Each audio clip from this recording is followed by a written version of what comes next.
Good afternoon. Welcome, welcome. I'm sure we have lots of folks joining us, so we'll give it a moment.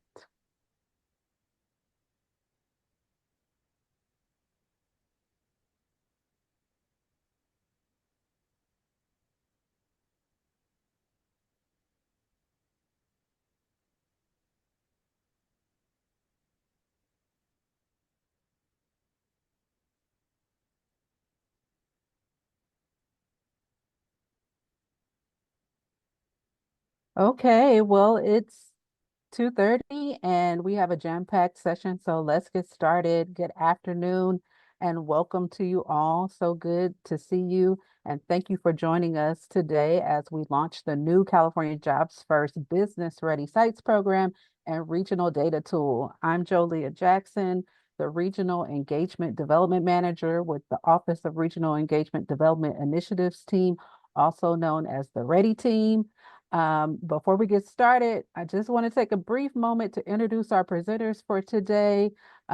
We have with us Derek Kirk, Senior Advisor for Economic Policy, also the amazing leader of the READY team. We have Tiger Nguyen, Business Development Analyst with the Business Investment Services Unit, also known as GO-Biz, because we love acronyms. And then we have our partners at FT locations who have joined us also. Jeff Sunnison, Director of Client Services, and Stephanie Podu, Senior Client Success Manager. And they are both again with FT locations. Behind the scenes, we have a special team of folks who have been working diligently on this program. We have Associate Deputy Director of Business Programs and Outreach, Julie Hurd, and Dora Wagner, our programs and outreach analysts, also with the GO-Biz team. So this webinar is densely packed, as mentioned, so we're going to get straight into it. We have today, we will have a high-level overview of the California Jobs First program. I will discuss the Business Ready Sites program. We'll go into who can submit sites, what makes a site business ready, the eligibility criteria for sites. Our partners at FT locations will give you a great demo of the regional data tool, account registration, and site submission. And then we will share some support and resources available and go into our Q&A, which I know we have lots of folks on the call, and we will hopefully get to as many questions as possible, and we ask in advance for your patience. So that is our agenda, and we're going to get right into our California Jobs First program led by Derek Kirk. Thanks so much, Jolia, and it's great to be with everybody today. We appreciate the time and your participation on today's webinar. We're super excited to be launching this Business Ready Sites tool on our broader regional data tool as part of our work under the Governor's California Jobs First initiative. For those that don't know, the governor launched the California Jobs First work in 2021. We did a bit of a refresh on this initiative in 2023, really to ensure that folks understand, as we are looking to build a community-led and climate-forward economy, that for us, that means investing in key sectors to drive sustainable economic growth, innovation, and access to good-paying jobs. So this Business Ready Sites tool is a part of our broader overall California Jobs First initiative led by GO-Biz and the Labor and Workforce Development Agency on behalf of the governor. Next slide. So I want to take a minute to introduce you to the blueprint if you haven't already seen that or had a chance to look through that. You can go to the next slide. The state economic blueprint is for us a data-driven sector, business, and workforce strategy that was informed by the work of each of our 13 regions across California and overlaid onto all of California's strategic values and strategic imperatives that we're looking at as we look to bolster California's economy. In the blueprint, we identified the opportunity and the need to stand up a more durable economic development infrastructure, of which this site tool is part of that. We also have a playbook that helps regions understand how to unlock private investment, public funding, and ultimately implement their strategies so that these don't just stay as books on shelves, but we actually move them into action. Next slide. Just a quick overview. The blueprint itself is broken out into 6 core sections. Notably here, the section number 4, bridging the gap, is an area where we detail state initiatives that we are recommending, that the governor's recommending the state of California pursue over the next 10 years to helping our regions execute on their strategies and ensuring that we're working to achieve the North Star of the blueprint and helping support the creation, attraction, and access to good paying jobs for all Californians. Next slide. The basis of the blueprint is based on this placemat, which is my favorite graphic of all time. It's a representation of California's tradable sector and non-tradable sector economy overall. So for those that haven't been tracking, each of our 13 regions identified sectors that were, some used the word priorities for them, others used of strategic importance, some used up and coming language, but they lifted up these sectors and we took these sectors, identified common nomenclature, and recognized that California has industries that we need to strengthen, but that we are historically dominant in. Sectors that we need to accelerate, providing a little bit of time and attention because they are right at the precipice of really incredible job creation efforts. And then those that we need to make strategic bets on, those sectors where there may not be a lot of jobs at this exact moment, but there's a ton of private investment, VC investment, academic research going into these sectors. And we need to ensure that we're doing what we can to bolster that industry in California. All along with this recognition that our anchor sectors, these non-tradable sectors that are not typically tied into economic development strategies, need to be a part of the conversation. We need to recognize that none of this tradable sector job creation and attraction happens without ensuring we have solid infrastructure. We maintain our world-class healthcare system. We promote childcare opportunities. We make sure that every Californian is housed and that we're providing education and a skilled workforce. So this really is the full representation of our focus in growing jobs in California and where we're hoping to do that. Next slide. This is, and you can go to the next slide too, just kind of a quick representation of where each of these sectors are or were prioritized by the varying regions. This is available in the playbook on jobsfirst.ca.gov. But just again, noting back, this wasn't us coming up with these sectors at the state level. This truly was lifted up by our regions. Next slide. So how are we working to implement the blueprint? Next slide. There's a couple of things that we're ultimately working to do, but I want to just highlight really quickly. For us, again, this blueprint is based on a foundation of how are we working to support and help create, attract, and increase access to good paying jobs.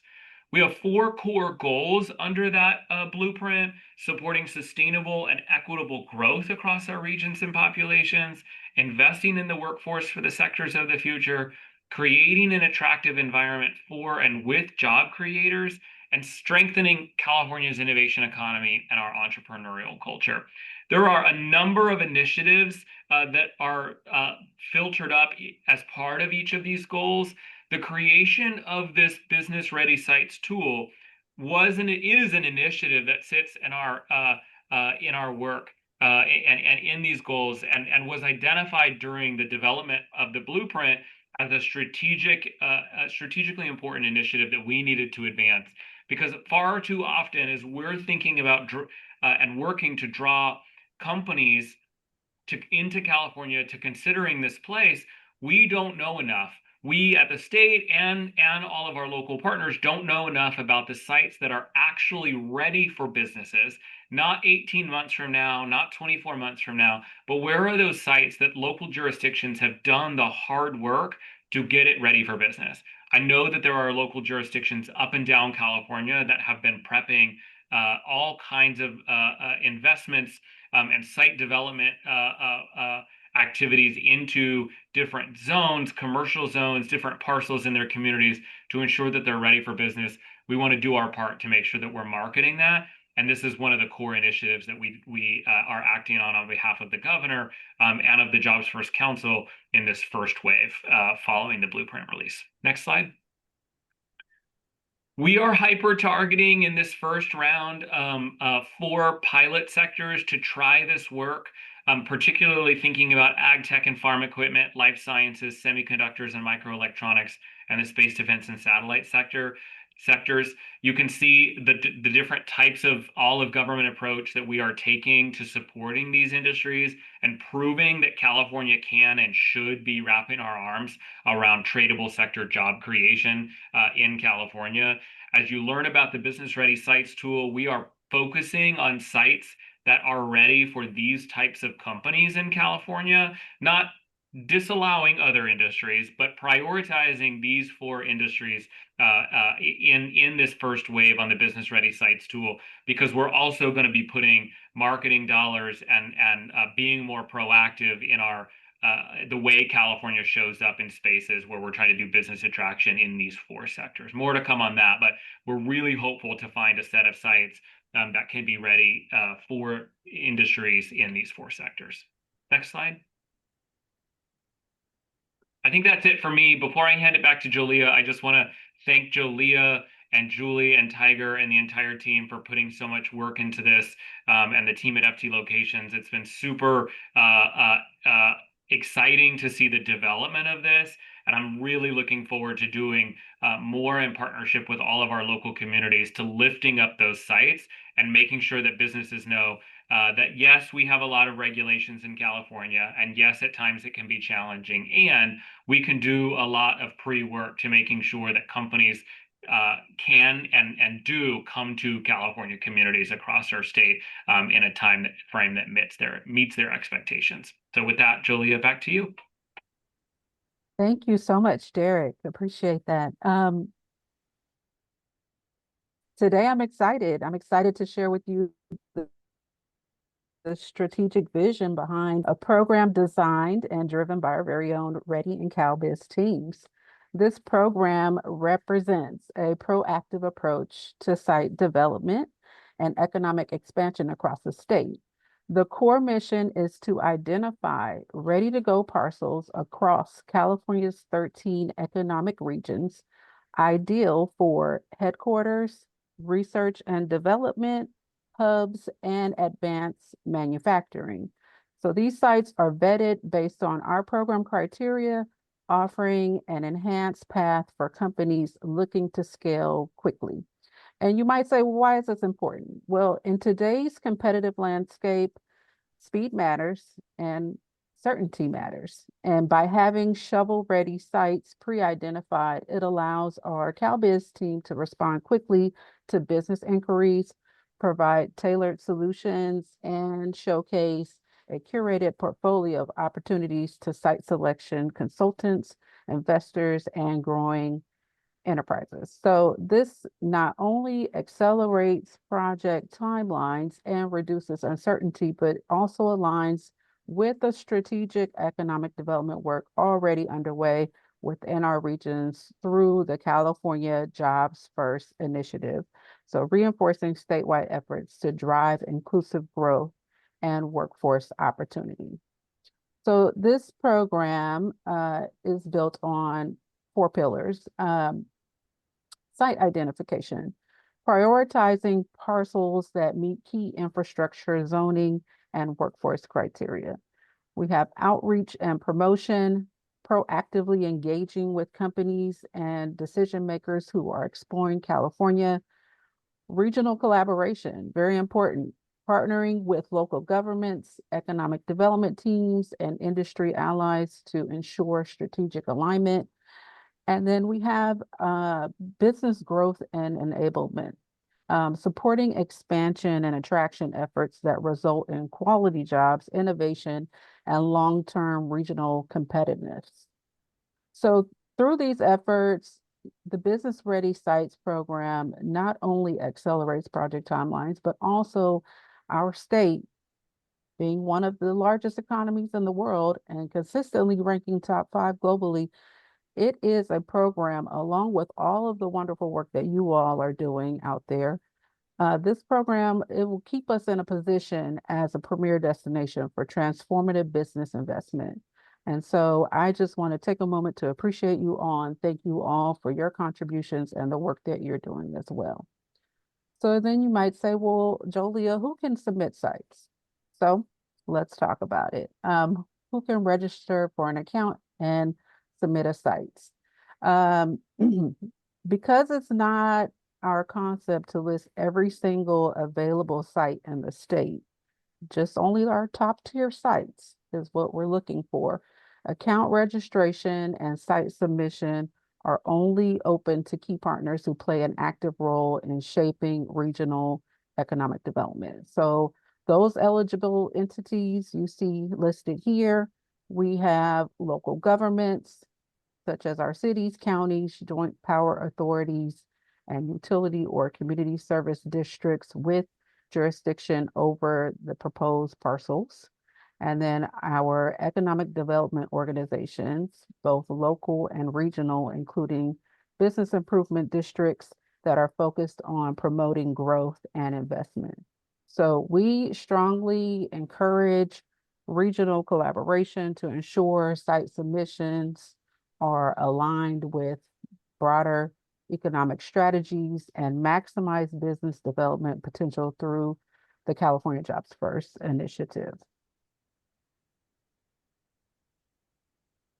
All right, so up next, my colleague Tiger will cover the more specific site criteria of the program. And Tiger, you're up.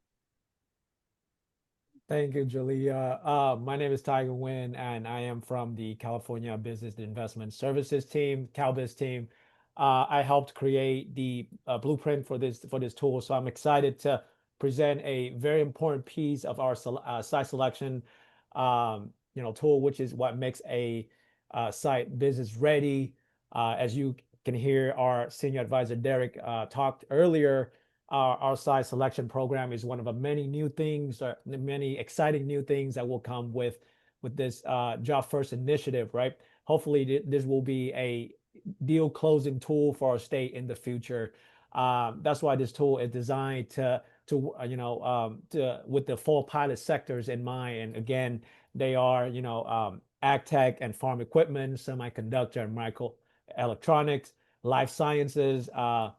Space defense and satellites, right? So we want to make sure that if your communities are looking to submit sites, please keep in mind that these sites are well equipped for these four pilot sectors. Okay. So to support these sectors and create high paying job in California, these sites will primarily be used for headquarters. Obviously, we are looking to attract business to come in headquarters here in California. Industrial manufacturing. Obviously, that's for semiconductors and microelectronics, and research and development. Mostly, that will be for space, defense, and satellites. First and foremost, the sites should be fully zoned and entitled for intended use, like I mentioned. Um, you know, for immediate development also. So you will say, probably shovel ready, if you will. Next is the infrastructure readiness, the zoning, the environmental compliances and permits and things like that. So next slide, please. So first, we want to talk about the infrastructure readiness, right? So all utility access is a must. Within 500 feet, or a formal plan must be in place to extend them. If your utility access is not ready, we will serve letter, right, from your utility companies to make sure that it is ready for development. Minimum power of 500 kilowatt available for electrical service, three-phase power supply, 480 voltage. We feel like these requirements are pretty standard for industrial manufacturing. So proximity to heavy duty roadways with appropriate weight capacity, that's important. So the mileage to the major highways and such things like that should be listed on your submission. Um, And then zoning, environmental compliance, and permit. Like I mentioned earlier, fully zoned and entitled ordinances and the site, the ceiling heights, the floor area ratio, the drainage, all these information, should be included on your submissions. Safety is also very important to us, so we would like the site to have all the fire insurance or things of that nature, especially in California. You know how fires are with us. So, and lastly, grading completed, soil characteristics, and groundwork. So, if you don't remember all this, we will be sending out our site checklist and our two-pager to all of you. So you know what, before you submit site, you have the checklist and marked out what you need what documentation you need, and what requirements that we have. Next slide, please. And what else should be included? Obviously, the CEQA is very important. But hopefully, I think with the recently changes that we have with the CEQA rules, we kind of been blessed with on that front. So hopefully that will speed up a lot of the exams. The CEQA exemption will speed up a lot of these process for the CEQA, especially for the 4 pilot sectors. Utility access, again, we want to make sure that if you don't have your utility access on your site, you make sure you have the will serve letter. But again, like Derek mentioned, and I think with the leadership point of view, we really want just the cream of the crop for these sites. So if the site does not have utility access, most likely they might not be able to make it to our tool. Yeah, and any other disclosure that you want to disclose with the site. Yeah, so that is what should be included on your submission. And with that, I want to introduce Jeff and Stephanie from FT Location, which is the company behind the technology that our state is using for our program tool. Go ahead. Thank you. Thank you, Tiger. Let me just stop sharing here.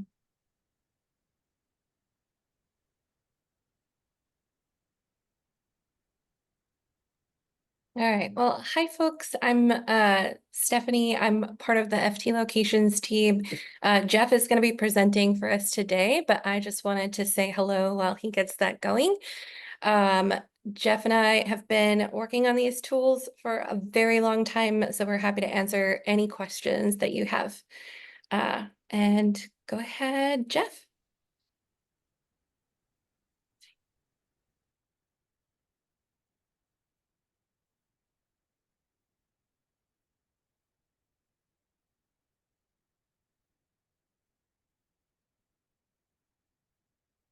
I guess I should unmute myself too. So as Stephanie mentioned, we're going to go ahead and kind of give you a live demonstration of the software that we're using for this program. I'm going to go ahead and share my screen. If for some reason it doesn't appear you can see what I'm showing, please let me know. But right now, what you should see on your screen is the Jobs First website. The team has done a great job. You'll have difficulty not finding the tool. I was just on the site today. You can see access to the regional data tool up here. If you go into your regions here, you'll see it down here. If you select Explore Regions, you're going to get all these will take you to what you need to get into the business ready site tool. And we also call it Zoom Prospector on our end. That's the software. So I'm going to go ahead and click on Regions here. And first, I'm going to show you just a little bit about why you want to get your properties in here. I'll then follow up with how to get those properties submitted. But I think it's first for those of you that aren't knowledgeable about, our software and the data that's behind it. I want to just give a quick overview of those. Some of you on the call, I noticed, are clients of ours, so you're probably familiar with this. So I'll try and just keep it as a quick overview for you. So if I click down on the regions, I'll see there's 2 options here. There's Explore the Tool and Find Out More. For this, I'm going to first start on Explore the Tool. And this will open up the Zoom Prospector software. At this point, you'll see that there's the business ready sites over here. But when you click on this link, it's taking you more into the community view. I am going to take a quick look at the community view because all that same data we look at for the community will be available around those locations. So I'm going to go ahead and just select maybe Bakersfield here from this list. You don't have to start here, but it's a great way to just jump right into that data. This will load up a series of reports. And one of the things I'll show is when we're selecting the sites, we'll also be able to use these same reports here. So the first report we have here is our community infographic. This is showing information, about the population, education attainment, labor force. It's really just giving that high level view instead of going down into the detailed, nuts and bolts. It's just giving you that overview of the community. You'll notice over on the map, we do highlight the community. So this is the city boundary that we're looking at here. One other thing before I go through these series reports is I want you to remember a couple things. One is you can change the type of location. So for example, we can do these reports by city, we can do them by county, we can do them by state, and we can do them by region. All the same ports will be available. They'll just be reporting the data at that level. The other important thing to know is whatever we're looking at here, you can always grab the share URL. This will bring back users to exactly what you're viewing on the website. So again, this was our summary data, and the data for this report is coming from all these other ones. So as I go across here, just know the data that you're seeing, this infographic, is coming from the same sources I list in here, as well as the same update frequency. So the demographics, I'm going to kind of skip over one here. The demographics, establishments, and consumer expenditures. This data is all coming from our data provider, Applied Geographic Solutions. Looking at demographics, it's going to cover things like population, age distribution, income range. One key feature I like to show in all these reports is the ability to put a heat map on here. So if I go down here and I'm looking at for the community, household income, if I'm looking for my higher wage earners, it doesn't really tell me where in Bakersfield. If I come in here and turn on a heat map, and you can turn on heat maps for any report in here, we're going to then load the data up. Now at this level, we're looking at the zip code level, but if I zoom in one more level, we'll be looking at this at the block group level. And it's just a better way to isolate where there might be concentrations. So we can see specifically in Bakersfield, there's this neighborhood here that out of all the other neighborhoods, it has more households making 500,000 plus. And all these heat maps, you can click on them. So when I click on this polygon here, which is the block group, we're seeing that there's 71 total households in this block group here that match that. So just one key aspect to remember here is, again, the heat mapping portion. Also, just really locking it in here. When you share this, you would be bringing users back specifically to this report and to this heat map. So again, I just want to kind of hit that home that the share URL is your way to kind of communicate this information with others. Now we'll look at occupation data. Now this data is coming from Lightcast. This data is updated biannually, and we get that directly from them. And this is showing our annual hourly compensation here, as well as the number of jobs for the community. Now, you'll notice here, and this is where I'm going to go a little quickly out of order, is we also have a wage data. And really, this is just two very similar reports that have two different providers that both have their strengths and weaknesses. So the occupation data here that's showing compensation is looking at it by the zip code, and it's coming from MZ or Lightcast, which is the gold standard. The benefit over here with the wage data is you're able to drill down into the subcategories. And this data is a good source. It's the Bureau of Labor Statistics, and it's updated annually. So just know you have both resources at your fingertips. Also, remember, any of these reports, if you forget where they came from, we put all the sourcing information down in the footer there, so you'll always know where that data comes from. Just to go back here now, we're going to look at establishments. This is looking at the number of businesses by types, by the number of employees. So I can see, are there, how many small mom and pop businesses are there versus, larger businesses. Then we can also look at the establishments by establishment type. And there's different categories here that you can use. If you're familiar with NAICS, you could drill into the NAICS. Consumer expenditures. Again, this one's coming from Applied Geographic Solutions. This one is showing you where people are spending their money. So obviously, if I'm a men's apparel store, I might want to see where those households are that are spending more money on, maybe if I'm selling suits. And we can really get into the granular level on this. We can see men's apparel, but then types of men's apparel. So we break this down into a category, subcategory section here. Two remaining reports here. One is our business report, and this one is taking all the existing businesses and showing them for the community. This data is coming from Data Axle, which is formerly Info Group. We update this daily against their database, so we're as up to date as they are. And one of the new features that we added in here is we're doing this roll-up summary. So if you're looking for a community and looking at all types, you can see that there's almost 15,000 businesses. This is the estimated revenue and the estimated number of employees. Now, the other really nice feature here is I can come in here and I can filter this down a bit. Maybe I want to see where my larger employers are. So I'm going to put those that are 1,000 plus. You'll see the map shows fewer dots there. And then we can see those number of businesses that match that.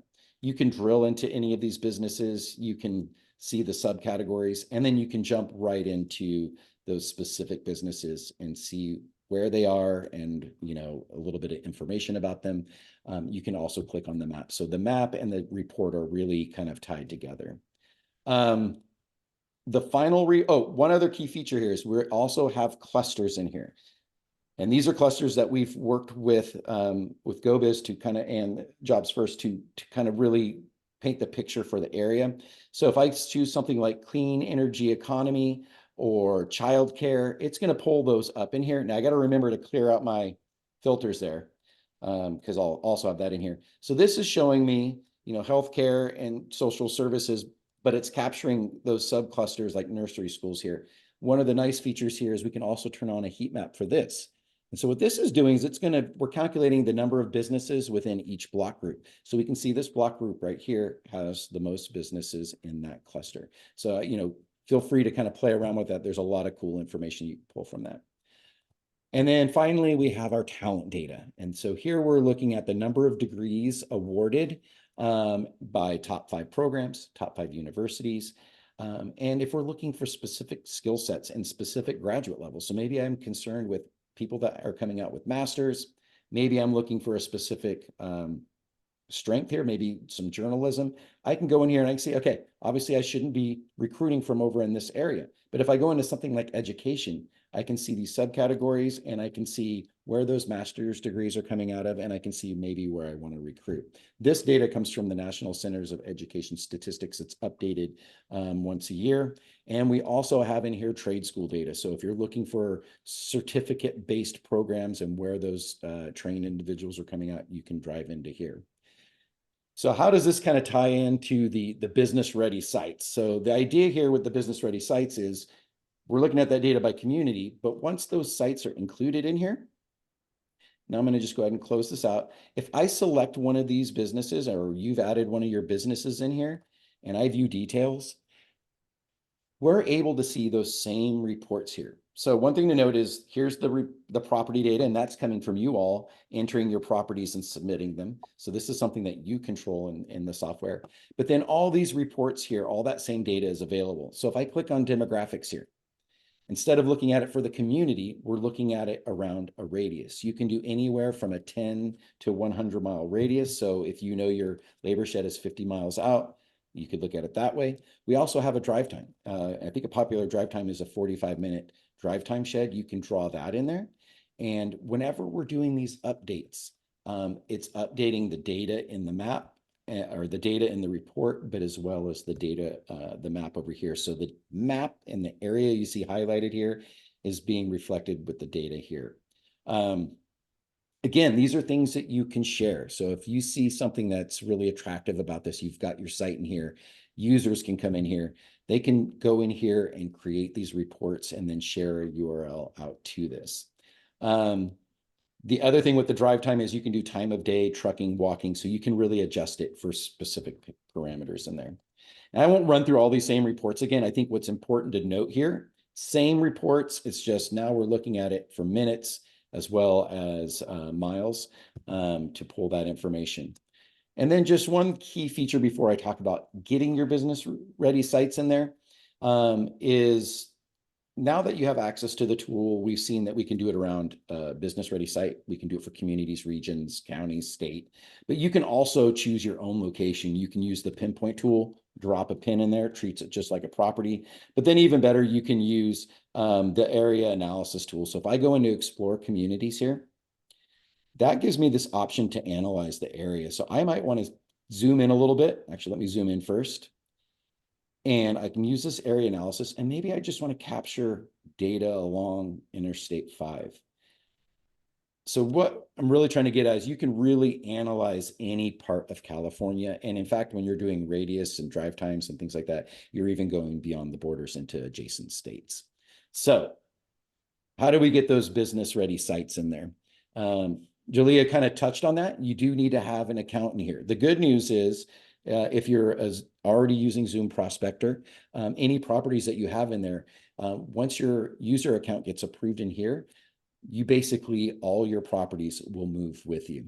So if I want to come in here and sign, if I don't have an account, I'm going to click in sign in and add properties.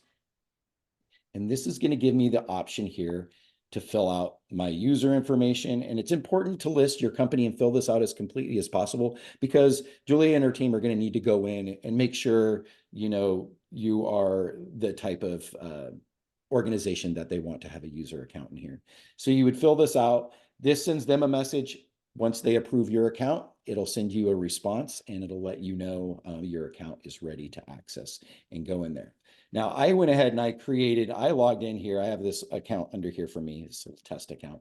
And this is a great example of if you already had a Zoom Prospector, your properties would already be in here. So what you would do is you would come in here, and I'm first going to treat this as someone who already has properties. So I would just go in here to manage properties. And I'm going to see all my properties here. It's just these aren't showing on the front end. They're only showing in the admin because they have to be approved by the team. So I would just click on edit one of these listings here. And if you've already got all this filled out, all you really need to do is click on more information. And it's these 3 sections here that you're going to want to fill out. So this section here, you know, asks, it's kind of like the checkbox that Tiger was talking about. Does it meet all these conditions? So you'd fill that out. Then the infrastructure readiness, you would fill that out. Then finally, just some additional information, you fill it out, and then it lets them know that you've submitted this in here.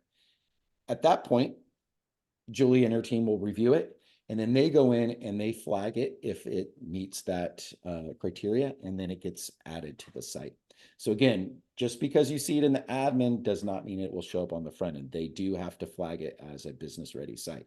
Now, if you don't have any properties in there or you need to add a property, you just simply click on add property. You would go through and fill out the information for that listing.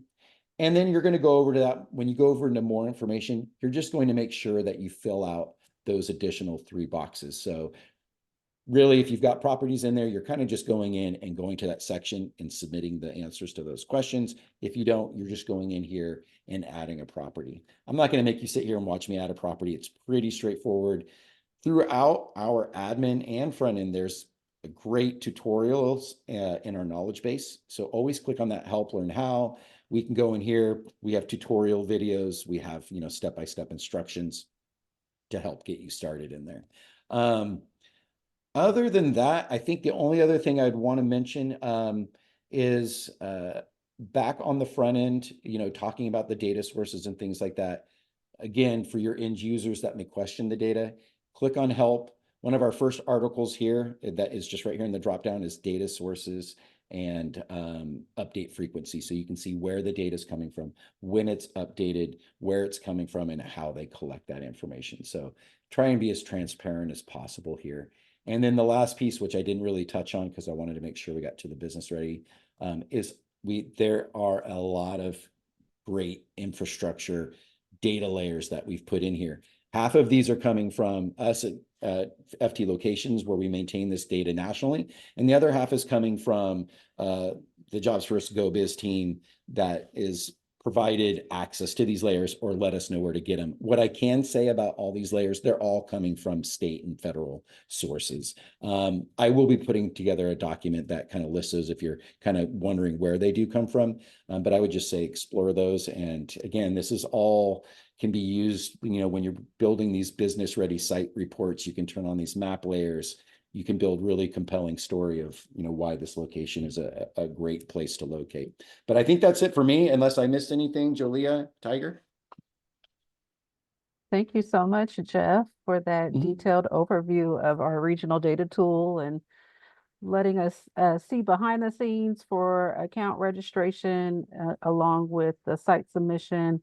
Appreciate that. Also, I want to mention that Stephanie put together an amazing guide that also we will share with you after the webinar that shows you detailed steps for account registration. So thank you, Stephanie, for providing that to us, and we will get that to you as well. So let's get back to the presentation.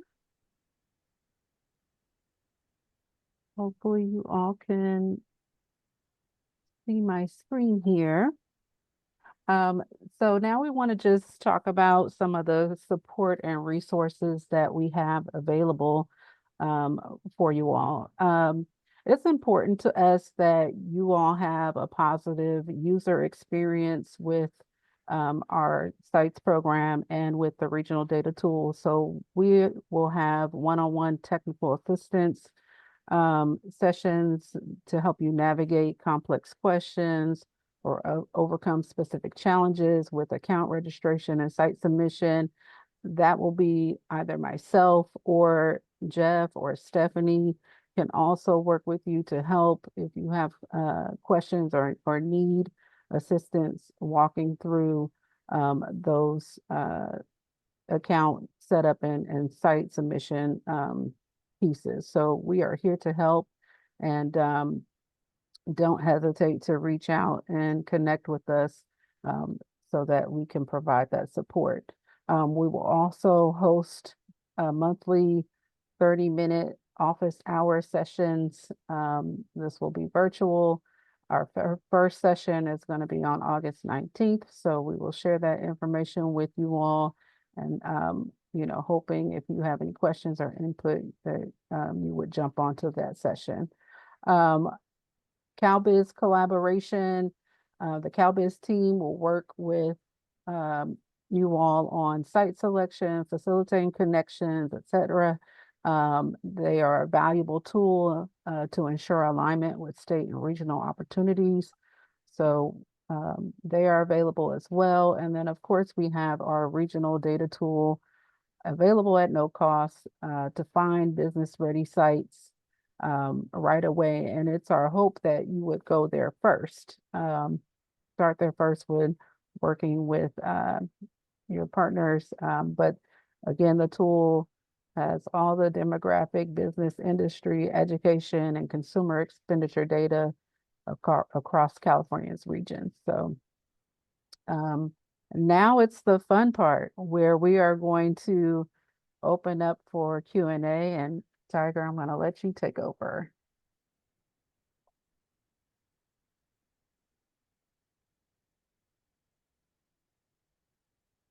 You're on mute, Tiger. Sorry. Thank you so much. More of the questions have already been answered. I have a few questions, or I want to kind of bring that to the audience here because I feel like this is very common. Kathy has a question. She said, all those criteria are extremely difficult for rural counties to have ready, right? It appears that we are at a disadvantages. So I just want to obviously answer that question too, is that we welcome all sites from all regions of California. Obviously, we want the best in class sites on this tool. So you're welcome to submit the sites, and understandably, a lot of rural sites are not, you don't have utility access and things like that, and you just gonna have to submit the sites, and we're gonna decide which site to be put on the tool. But Julia, do you want to add anything on that, or Derek? Obviously, we want representations from all regions of California, so that's we'll take that into consideration also. Yeah, Tiger, I think you covered it. I think it's important that we do, like you said, represent all regions across the state. And so we will take into consideration for those rural areas, you submitting your very top site is important to us. And so what you have, please send to us and we can review it. We can have a conversation about it and then determine if it will be posted. Thank you. All right, another question is, can you provide what developers, if any, you consulted with for this process? Obviously, we have consulted with a lot of developers, and we have FT locations, so we lean on their experience. As you can see, that Jeff just presented, the tool. There's a lot of data points on that tool that we can use to make our decisions. So obviously, we'll be leaning on FT location and these data points to make a decision on this.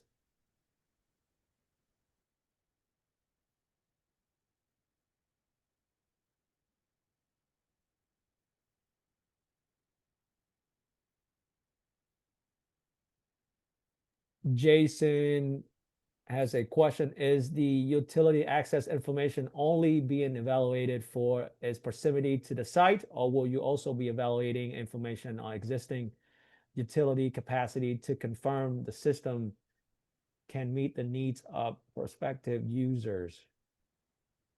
Okay. Is the utility access information only being evaluated for? So the utility access, like I mentioned, I think I mentioned earlier, we want utility access immediately on the site. So I don't know if I understand your question on existing capacity. Yeah, so if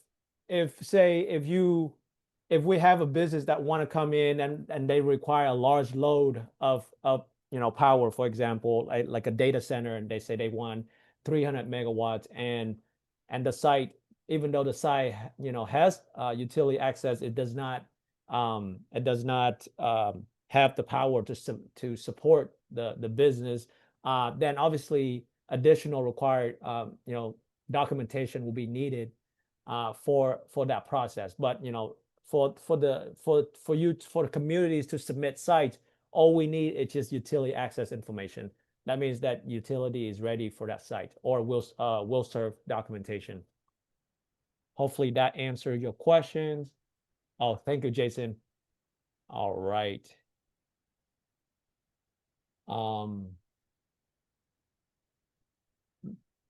Another question, do university-based life sciences incubators qualify as a job-ready location? I will refer this questions to maybe Derek or Julie. I'm not exactly sure. Do university-based life sciences incubators qualify? I guess they say qualify, not quality. Qualify as a job-ready location. Not exactly sure what the question is. Sorry about that. Please keep your questions related to the this program, this tool. Tiger, Yes. am I on? I would Yes. just say that yeah, that's kind of a one-off question. I think that it's something that we could take offline and have a further conversation about, discuss a little bit more in depth on what they're trying to do here. I mean, we're trying to be flexible with this tool and with communities and sites. We also want to be able to, if there's some barriers with the sites, getting to this business ready point, we want to be able to help you break through those barriers, especially if it's something state related. And so we don't want to have to turn people away, but we also don't want this tool to compete with other communities that have similar sites ready tools on their sites. That's why we're trying to limit and kind of get the best of class sites on this tool. So, but we also want to be flexible, and please understand that during this time, at least this first year, we're kind of in that mode where we're testing this out and seeing how it works, and so there's probably going to be changes, and because of that, we want to be flexible with everybody. So I think this is something that we can definitely take offline and discuss further and see how we can help with that. Thank you, Julie. That's great. Is a great answer. We have, let me go ahead and mark that. And we have another questions here. How will this platform reach its intended audience? Will GO-Biz be actively promoting this site to businesses, FDI partners, and developers? You want to go ahead and take a stab at this, Julia?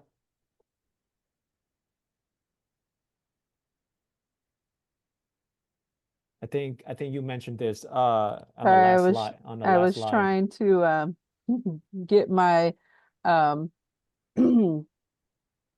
get my mute off there.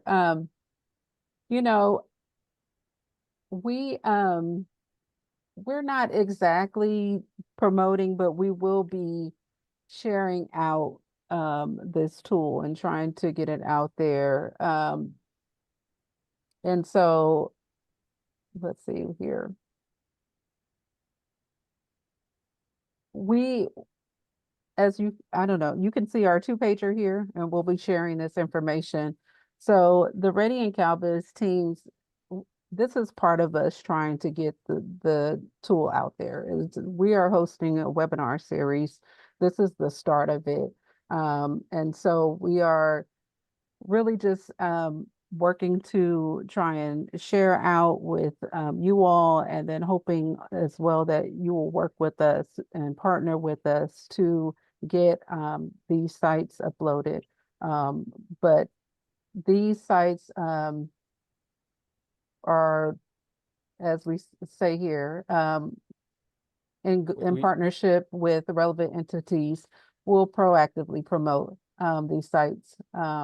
And hopefully this will be at some of the trade shows that we will be at, and our CalBiz team through direct business marketing, etc.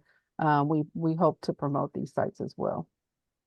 Yeah, to go along with that too, obviously you guys are on this series, the webinar series. So this is one way of us letting our communities know about this tool.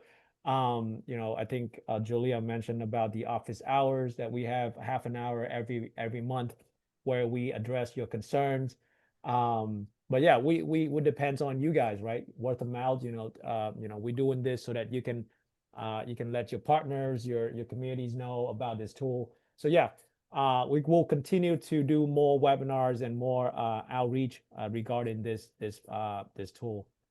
Thank you. I think Julie has her hand up. Yeah, go ahead, Julie.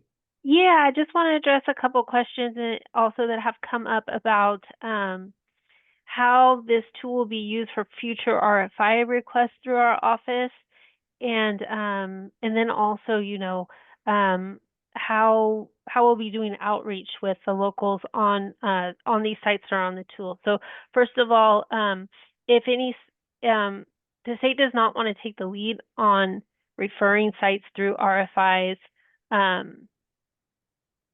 or suggesting sites to anybody. So this is more of a tool to just kind of see what's available. However, when it comes to submitting sites for RFIs, we are going to lean onto the communities, even if they have a site on the tool. We prefer them to tell us if they would like to include that. And then alternatively, yes, the sites that are on the tool, we will be encouraging people who ask about those sites to work directly with their locals on that site information. So we certainly don't want to take the lead on site selection here, or be, the tool will kind of speak for itself, but when it comes to RFIs and when it comes to engagement with these sites, we prefer that the communities take the lead on that. And so definitely we will make sure that that contact is available. Great, thank you, Julie. Can you address the difficulties it has been to get confirmation from utility providers and unable to receive a will serve letter? Are utilities on board? Very, very good questions. I think we sent this invitation out to all utilities across California. So hopefully they are on this webinar with us today. So yeah, so we, obviously we will want the utilities on board, and hopefully they are, we have monthly conversation with utilities, and on these meetings, we always let them know that this tools is coming out. And so hopefully if you run into any difficulties with your utilities, hopefully we can come into the conversation and help address that.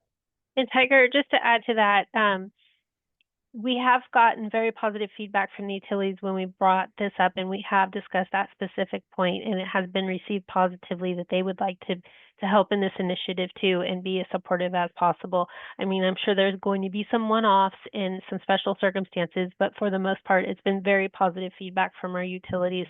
And also, I believe Gabrielle would like to mention something or add to one of these comments. So Gabrielle, go ahead. Yeah, I mean, can you guys hear me okay? Yes, we can. So I was just going to reiterate what you said, that we're already in those conversations. And in fact, some of the utilities are working on some advanced modeling tools. And we have asked that we will collaborate between the two tools to not only be able to say what the capacity is for energy right now, like what are the power constraints, but what is your capacity in maybe the short and long term, time frames. So we've had multiple conversations. If you do have problems and it affects an RFI response or something else, then just reach out to us, because we've had, like Julie said, they're really positive conversations, and it's really exciting to see, especially some of the IOUs producing some of these modeling tools that we will coordinate our efforts with. Thank you. Thank you so much for that context, Gabrielle. And then also, I just want to mention, somebody had asked earlier about tribes being able to submit to this tool. And I just want to confirm that, yes, that would be fine if tribes submitted to this tool. I was going to type an answer to that and accidentally hit the live button. So I wanted to make sure that was addressed as well. All right. It is difficult to get a will serve letter without a formal application from a developer or a business. From Ricardo. Obviously, I think Julie and Gabrielle already mentioned we actively working with the utilities, and so if you run into any kind of troubles getting these documentation from utilities, hopefully you can bring us into the conversation. So yeah, I think that is it for us. No more question. There's a question still standing about how long how long will we have access to Zoom Prospector? Yeah. And I'm not sure exactly what that means, but if you mean how long do you have access to load these sites, for sure, like for the next year, we know that for a year up until now, it's open for sites to be loaded, and after a year, we're going to take what our experience has been in consideration and see if this is something that we want to continue to move forward with, if it's something that is supported by the communities and that has brought some positive traction, and then we will continue on. So for as long as it's on our website, you will have access to it. Thank you, Julie. I saw that, I know we're closing here, but I saw that Stephanie had her hand up. I just wanted to give you an opportunity if you had a comment.